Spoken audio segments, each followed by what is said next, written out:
তুমি শুধু একবার ভেবে দেখো যে আগামী 7 দিনে যদি তোমার জীবন পুরোপুরিভাবে বদলে যায় তাহলে তোমার কেমন লাগবে? ভালো লাগবে, তাই তো? তুমি নিজেকে আরো বেশি কনফিডেন্ট আর পাওয়ারফুল মনে করবে, তাই তো? ঠিক এমনটাই তুমি এই ভিডিওটাকে দেখার পর অনুভব করতে চলেছো, কারণ আগামী কয়েক মিনিটে আমি তোমাকে এমন 5টি মোস্ট পাওয়ারফুল রুলসের ব্যাপারে বলবো যেগুলোকে শুধুমাত্র 7 দিন ফলো করলেই যে কোনো ব্যক্তি 100% তার জীবনকে পুরোপুরিভাবে বদলে ফেলতে পারে। কিন্তু শর্ত শুধু একটাই, যে আগামী কয়েক মিনিটের জন্য তোমার ফোকাসকে এই ভিডিওটার ওপর বানিয়ে রাখো, কারণ আগামী কয়েক মিনিট তোমার জীবনকে একটা উজ্জ্বল ভবিষ্যতের দিকে নিয়ে যাবে। আজ হয়তো তুমি খুবই দুর্বল, নিজেকে কন্ট্রোল করতে পারছো না, 100% ফোকাস করতে পারছো না, বন্ধুদের মাঝে হয়তো তুমি রেসপেক্ট পাচ্ছ না, তোমার লাইফের সব ডিসিপ্লিন হয়তো শেষ হয়ে গেছে, আজ হয়তো সমাজে তোমার কোনো গুরুত্ব নেই। কিন্তু চিন্তা করো না, আজ পর্যন্ত যেটা হয়নি সেটা এখন হবে। শুধু তোমাকে এই 5টি পয়েন্টকে আগামী 7 দিন পর্যন্ত ফলো করতে হবে। তো প্রথম পয়েন্টটি হলো phone off and mood on. যদি তুমি এই রুলটিকে ঠিকভাবে ফলো করতে পারো তাহলে বাকি 4টি রুলকে ফলো করা তোমার পক্ষে খুবই ইজি হয়ে যাবে। ঘুম থেকে ওঠার সঙ্গে সঙ্গে যে জিনিসটা সব থেকে প্রথমে তোমার হাতে থাকে সেটা হলো তোমার ফোন। রাতে ঘুমানোর আগে যে জিনিসটা সব থেকে শেষে তোমার হাতে থাকে সেটা হলো তোমার ফোন। তুমি হয়তো এখন বুঝতে পারছো না যে তোমার এই ফোনই হলো তোমার জীবনের সব থেকে বড় বাধা। বিশ্বাস না হলে তুমি তোমার ফোনের স্ক্রিন টাইম চেক করে দেখো, যদি এটা 2-3 ঘন্টার থেকেও বেশি হয়ে থাকে তাহলে তুমি খুব বড় একটা বিপদের মধ্যে আছো। এটাই হলো সেই কারণ যার কারণে তুমি 15 মিনিটের থেকে বেশি কোনো জিনিসের ওপর ফোকাস করতে পারো না। এটাই হলো সেই কারণ যার কারণে তোমার ব্রেন তোমাকে এই ভিডিওটাকে বারবার স্কিপ করতে বলছে। তোমার ঘুমের কোয়ালিটি দিন প্রতিদিন খারাপ হয়ে যাচ্ছে, মাথা ব্যথা, ঘাড়ে ব্যথা আর সবসময় লো এনার্জি আর লেজি ফিল করা, এই সব কিছুর মূল হলো তোমার এই ফোন। ওই সময় চলে গেছে যখন আমরা বলতাম যে ফোন আমাদের জীবনকে ভালো বানিয়ে তোলে, কিন্তু এখন আর ওই সময় নেই। আজকের দিনে এই ফোনই হলো তোমার জীবনের সব থেকে বড় শত্রু।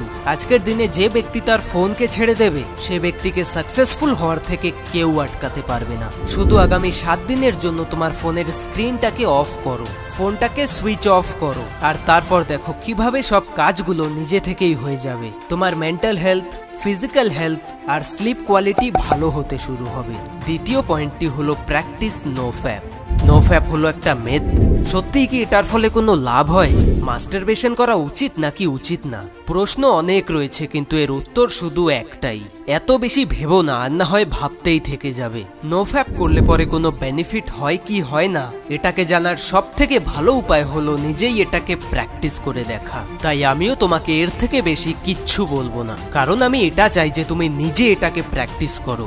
এটাকে করার উদ্দেশ্য হলো এটা যে তুমি যেন পুরোপুরিভাবে নিজেকে কন্ট্রোল করতে পারো, কারণ এই মুহূর্তে তোমার নিজের ওপর কন্ট্রোল 0-তে রয়েছে। তাই নো ফ্যাপ প্র্যাকটিস করলে পরে তুমি নিজেকে আর নিজের মাইন্ডকে পুরোপুরিভাবে কন্ট্রোল করতে পারবে, আর সাথে সাথে তোমার ব্রেনে যে ময়লাটা জমা হয়ে রয়েছে সেটাও ধীরে ধীরে পরিষ্কার হয়ে যাবে। তৃতীয় পয়েন্টটি হলো মাস্টার ইয়োর টাইম। যখনই তোমার এটা মনে হবে যে ভাই আমার তো সময় খারাপ চলছে, আমি এটা পারছি না ওটা পারছি না কারণ আমার সময় খারাপ চলছে, আসলে তোমার সময় খারাপ চলছে না, বরং তুমি তোমার সময়কে দিন দিন খারাপ বানিয়ে তুলছো। কারণ কি সময় সবার জন্য সমান থাকে, কারোর জন্য ভালো অথবা কারোর জন্য খারাপ থাকে না, বরং আমরাই আমাদের সময়কে ভালো অথবা খারাপ বানিয়ে তুলি। একটা স্টুডেন্ট যদি তার টাইমকে ম্যানেজ করতে না পারে তাহলে সে ফেল হয়ে যায়। একজন চাকরি করা ব্যক্তি যদি তার টাইমকে ম্যানেজ করতে না পারে তাহলে তাকে চাকরি থেকে বের করে দেওয়া হয়।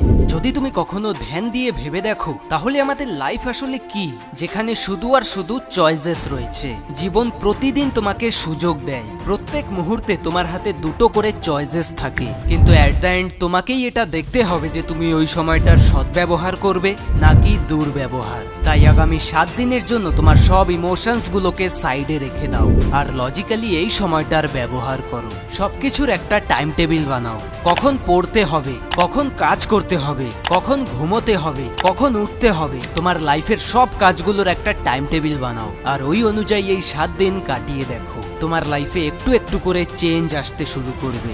নেক্সট পয়েন্টটি হলো ডোন্ট থিঙ্ক, জাস্ট ডু। বেশিরভাগ লোকেদের মধ্যে একটা খুবই খারাপ হ্যাবিট থাকে, আর সেটা হলো তারা ভাবে তো অনেক কিছুই, কিন্তু কিছুই করতে পারে না। তারা তাদের সারাটা জীবন ওভার থিঙ্কিং করেই কাটিয়ে দেয়। মনে করো তোমাকে এক গ্লাস জল দেওয়া হলো, আর তোমাকে ওই গ্লাসটাকে এক হাত উঁচু করে ধরে রাখতে হবে। এবার যদি তুমি ওই গ্লাসটাকে 1 মিনিট পর্যন্ত ধরে রাখো, তাহলে তোমার কিচ্ছু হবে না, তুমি কিচ্ছু টের পাবে না। কিন্তু যদি তুমি ওই গ্লাসটাকে 1 ঘন্টা পর্যন্ত ধরে রাখো, তাহলে ওই একই গ্লাস তোমার খুবই ভারী বলে মনে হবে, আর তোমার হাতেও ব্যথা হতে শুরু করবে। আর যদি তুমি ওই গ্লাসটাকে সারা দিন পর্যন্ত ধরে রাখো, তাহলে ওই গ্লাসটাই তোমার জন্য পৃথিবীর সবথেকে ভারী জিনিস হয়ে উঠবে। জলের গ্লাসটার ওয়েট কখনো চেঞ্জ হয়নি, কিন্তু তুমি এটাকে যতক্ষণ পর্যন্ত ধরে রেখেছো, এটা ততই ভারী হয়ে উঠেছে। ঠিক এই গ্লাসটার মতোই কাজ করে আমাদের ওভার থিঙ্কিং। যদি তুমি নর্মালি কোনো জিনিসের ব্যাপারে ভাবো, তাহলে সেটা খুবই নর্মাল একটা ব্যাপার, কিন্তু যদি তুমি বেশি ভাবো, তাহলে এটার ফলে তুমি ডিস্টার্ব হতে শুরু হবে। আর যদি তুমি একই জিনিসকে সারাটা দিন ভাবতে থাকো, তাহলে তোমার ব্রেন সবসময় ক্লান্ত অবস্থায় থাকবে, তুমি সবসময় ডিমোটিভেটেড থাকবে। তাই যদি তুমি নিজেকে বদলাতে চাও, তাহলে তোমাকে তোমার এই ওভার থিঙ্কিং করার অভ্যাসটাকে শেষ করতে হবে। এই 7 দিনের চ্যালেঞ্জে তুমি এই সিম্পল ট্রিকটাকে অ্যাপ্লাই করতে পারো। যখনই তোমার মনে হবে যে তুমি ওভার থিঙ্কিং করছো, তখনই 5 সেকেন্ডের জন্য সেখানেই থেমে যাও, আর 1 থেকে 5 পর্যন্ত কাউন্ট করো। 1, 2, 3, 4, 5, আর নিজেকে বলো ডোন্ট থিঙ্ক, জাস্ট ডু। আর ওখানেই তোমার ওভার থিঙ্কিংটাকে থামিয়ে দাও। এটাকে মেল রবিন্সের 5 সেকেন্ড রুল বলা হয়। তুমি তোমার কাজে যত বেশি বিজি থাকবে, তোমার ওভার থিঙ্কিং ততটাই কম হয়ে যাবে। Point number 5, become thoughtless. এই 4টি পয়েন্টকে ফলো করার সাথে সাথে তোমাকে এই 7 দিনের চ্যালেঞ্জে মেডিটেশনকেও প্র্যাকটিস করতে হবে।